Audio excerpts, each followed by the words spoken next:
So guys, sound check tayo. Hindi ito orig na Mitsuba.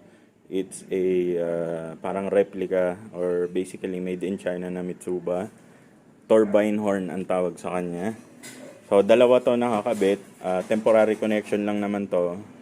Gagawan ko to ng video na nakakabit na kasi ito mas parang gusto ko yung tunog. So papalitan natin si Denso. So sound check tayo guys.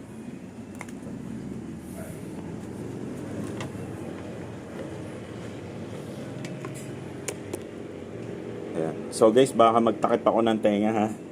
At napakalakas kasi.